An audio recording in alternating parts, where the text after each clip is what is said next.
सद्गुरु महाराज की जय। नित्य प्रतिशत संग कर ले प्यारा, तेरा कार्य शरे सारा। नित्य प्रतिशत संग कर ले प्यारा, तेरा कार्य शरे सारा। सारे कार्य को निर्णय करके धर चेतन धारा। सारे कार्य को निर्णय करके धर चेतन धारा। धर चेतन धारा, पिंड के पारा। धर चेतन धारा, पिंड के पारा। दशम द्वारे का ज्योति जग जावे, अति सुख पावे। शब्द सहारे का ज्योति जग जावे, अति सुख पावे। शब्द सहारे का लख बिंदु नाद तहाँ त्रैबंध दे के। लख बिंदु नाद तहाँ त्रैबंध दे के। सुनो सुनो में ब्रह्मनाद का धरो सहारा। अपन तन में ब्रह्मनाद का धरो सहारा। अपन तन में नित्य प्रतिशत संग कर ले प्यारा, तेरा कार्य शरे सारा। श्री सद्गुरु महाराज की जय।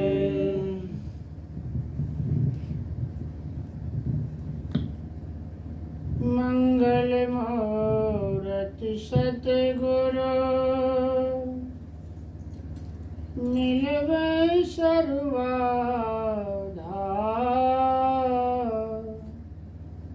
मंगलमय मंगल करना, विनव बारंबार। धन्य धन्य सतगुरु सुखद, महिमा कही न जाए। जो कछु कहो तुम्हारी मोते कछु ना बसाए। श्री सद्गुरु महाराज की जय। प्रातः स्मरण श्री अनंत विभूषित परमाराध्य संत सद्गुरु महाराज के पावन पाद पद्मों में कोटि सहनमन। संत मत के वर्तमान आचार्य श्री के चरणों में कोटि सहनमन। धर्म प्रेम विसर्जन वृंद, धर्मशिला माता एवं भक्तिमती बहन। अभी हम लोग गुरुदेव का वाणी सत्संग सुधा सागर से श्रवण कर रहे थे। फिर संत कबीर साहब का वाणी श्रवण कर रहे थे। महर्षि में ही पदावली से गुरुदेव का वाणी श्रवण कर रहे थे।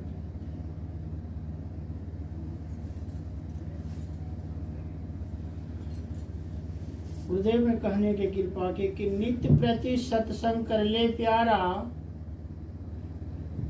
तेरा कार्य सरे सारा। जो नित्य सत्संग करते हैं तो गुरुदेव इशारा कर रहे हैं कि उनका सब काम उनकी कृपा से हो रहा है। इसलिए कि सत्संग रूपी वृक्ष ऐसा है, उसमें 4 प्रकार का फल लगता है।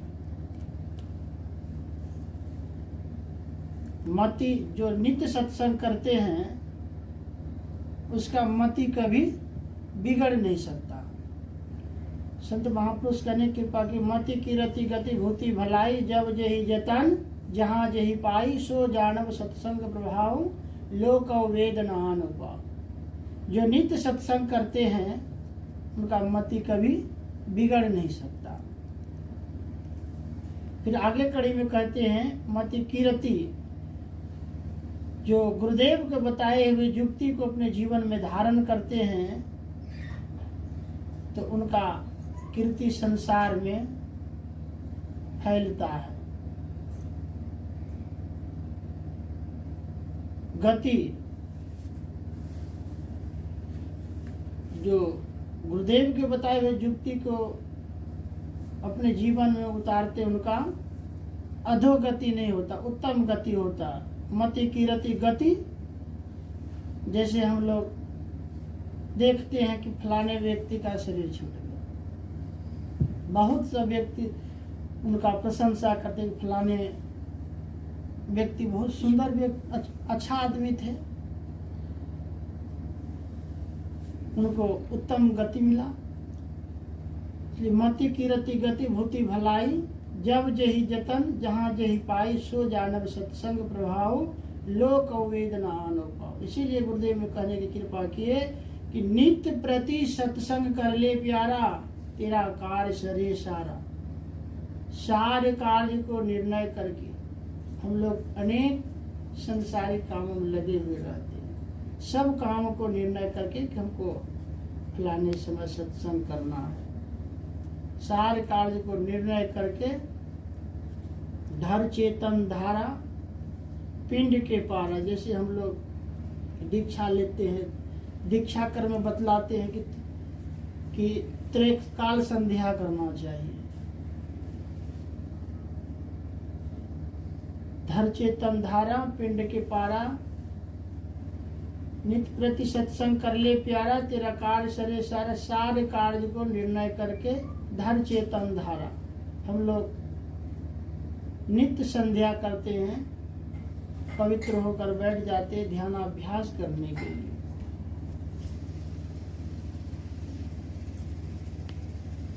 जो गुरुदेव मंत्र बताते हैं, अति पावन गुरु मंत्र, मन ही मन जाप जपो, उपकारी गुरु रूप को मानस ध्यान थको।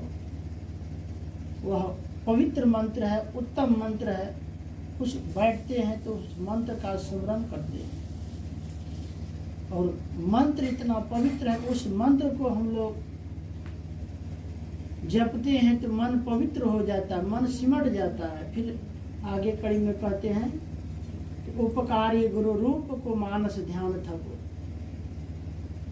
जो उपकारी गुरु है, जो हम लोग का पल पल रक्षा करते हैं, उनका ध्यान करते हैं। ध्यान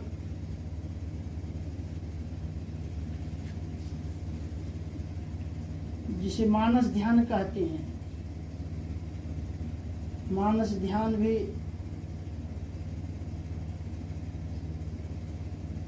गुरुदेव का भी अनेक रूप हैं। तो संत महापुरुष कहते हैं किसी एक ही रूप का ध्यान करने के लिए। जब भगवान राम वनवास क्रम से वापस आ रहे थे तो उनका भक्त रास्ते में बैठकर ध्यान करने लगे कि प्रभु आएंगे, हमको यही दर्शन होगा। तो भगवान राम का ध्यान, मानस ध्यान कर रहे थे भक्त, चतुर्भुजी रूप का ध्यान कर रहे थे और ध्यान में इतना सिमटे हुए थे कि भगवान राम उनके सामने आकर खड़े हैं और उनको इशारा कर रहे हैं, लेकिन उनका ध्यान नहीं टूटता है। फिर भगवान राम का जिस रूप का ध्यान कर रहे थे उसी रूप में, उस रूप को अपने योग बल से समेट करके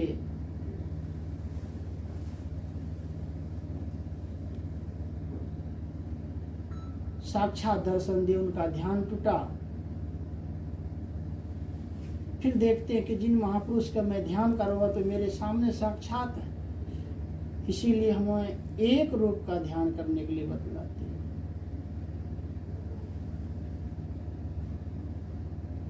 नित्य प्रति सत्संग कर ले प्यारा, तेरा कार्य सरे सारा, सार कार्य को निर्णय करके धर चेतन धारा, पिंड के पारा दसम द्वारे का।